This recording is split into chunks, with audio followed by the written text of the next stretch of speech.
asnjë ftesë e re, në asnjë rrethon nuk ka vot për asnjë lloj qeverie, e cila tani është vetëm një taktik e re për me bleko, po jo asnjëherë serioze për me kriju shumicë. Pra, siç e kemi thënë nga fillimi, në konstelacionin aktual të Parlamentit të Republikës së Kosovës nuk ka shumicë. Dhe përderisa nuk ka shumicë politike dhe përderisa nuk ka marrëveshje politike, Lidhja Demokratike e Kosovës nuk jep vot. Ne presim sa më shpejt që të konsumohet edhe kjo blerje e kohës nga partia vetëvendosje dhe ne të kemi datën e zgjedhjeve dhe të shkojmë zgjedhje, pastaj ta mosim veten secili. Nuk kemi asnjë informacion deri më tani që është kontaktuar ndonjëri prej anëtarëve të grupit ton parlamentar për këtë rast. Nuk ka pas asnjë qasje, as institucionale, as zyrtare partijake e as individuale. Çka po shohim ne këto ditë është krejtësisht qasja e njëjtë sikurse me atë mandatarin e parë. Mandatari i parë nuk ka pas as tendencë e as interesim me i kriju institucionet e vendit. Njëjtë po ndodh edhe me mandatarin e dytë. Ne po shkojmë drejt fundit të deadline-it ose kohës që i është dhënë për të kriju institucionet e vendit, por pa asnjë komunikim politik. Kjo na bën të kuptojmë që ne do të shkojmë deri në ditën e fundit dhe pastaj do të bëhet një show politik në kuvendin e Kosovës.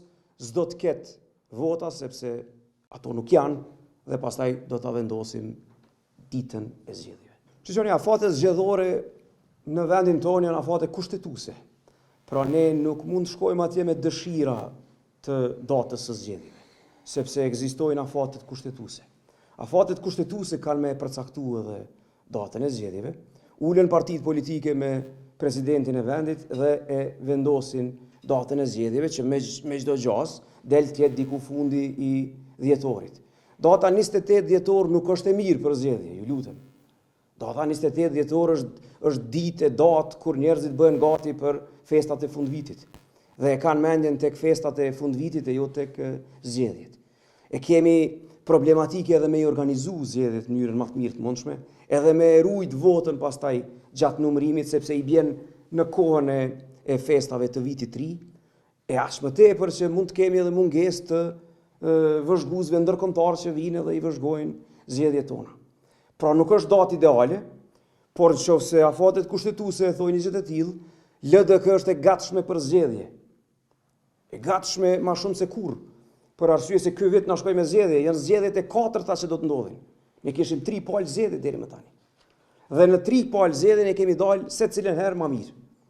Dhe këtu për me të përgjigj pastaj edhe në pjesën e dytë, ne jemi shumë të lumtur me rezultatin zgjedhor. Rezultati zgjedhor na çet parti fituese në shumë aspekte. Kemi fituar Prishtinën, që është një rëndësi e jashtëzakonshme, gara më e madhe lokale, dhe po ecim tutje për të përgatitur për zgjedhjet qendrore.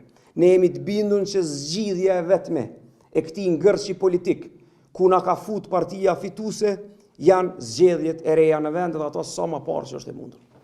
Që mungesa shumicës ka prodhuar çdo problem tjetër, përfshi edhe komisionet parlamentare. Në rregullin kushtetues dhe ligjor ka rend kujt i takojnë komisionet parlamentare. Kosova nuk ka shumicë, Kosova rrjedhimisht nuk ka as pozitë dhe opozitë. Në këtë citat dhe rrjedhimisht nuk ka as komisione të cilat i takojnë pozitës dhe opozitës. Për shkak se e pash edhe ministrin e financave në detyrë që vazhdimisht propagon, kjo është totalisht e pavërtet, është komplet e pavërtet, sa i përket opsionit për punëtorët e radio-televizionit të Kosovës, ka mundësi, qeveria ka marrë vendim, ka shpërndar nga 100 euro pa asnjë bazë ligjore, ka mundësi e ka pas një praktikë të tillë dhe të njëjtën praktikë mund ta përdor prapë me një vendim të qeverisë në detyrë ta shtyj këtë problem, për shkak se nuk jep zgjidhje po s'pa ku ta shtyj problemin deri në një kohë kur kemi institucione funksionale. Po të jemi të qartë para qytetarëve, pretendimet qoftë të kryeparlamentarit, qoftë të ministrit të financave në detyrë janë vetëm propagandë e kohët. Kosova nuk ka shumicë parlamentare, Kosova nuk ka institucione funksionale. Thirrja jonë është që sa më shpejt të mbahen zgjedhjet, sa më shpejt i konsolidojmë institucionet, ta kemi parlamentin me kompetencat e plota, me komisione parlamentare dhe ta kemi qeverinë që pastaj mund të merr vendime fuqiplota dhe meritore për situatat cilat janë emergjente, qoftë sa i përket buxheteve, qoftë sa i përket çështjeve që lidhen pastaj edhe me emrime e të tjera cilat janë me urgjencë në këtë situatë. I tha Berati krejt, unë krejt veç një fjali kësha dashur me shtu. Ne me të vërtet bashkë ndjejmë me punëtorët e RTK-s të cilët nuk po i marrin pagat e tyre që tashmë 3 muaj. Por përgjegjësia kryesore bie mbi atë që thot vazhdimisht ka qeveri, thot. Ka qeveri. Ku vend po thot s'ka se qeveri ka. E nëse ka qeveri, bëne zgjidhjen, ju lutem. Bëne zgjidhjen për RTK-n, po jo vetëm për RTK-n, por edhe për agjencione tjera të pavarura të cilat janë në krizë buxhetore. Po në zgjidhjen, ka mundësi me po zgjidhje.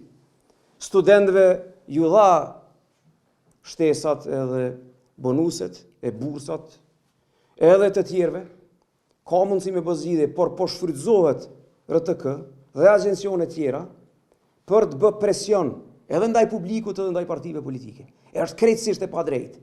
E padrejtë, jo korrekte edhe jo morale. Përgjegjësia e plot mbi këtë situatë bie mbi kryeministrin në detyrë i cili e ka okupuar zyrën e kryeministrit.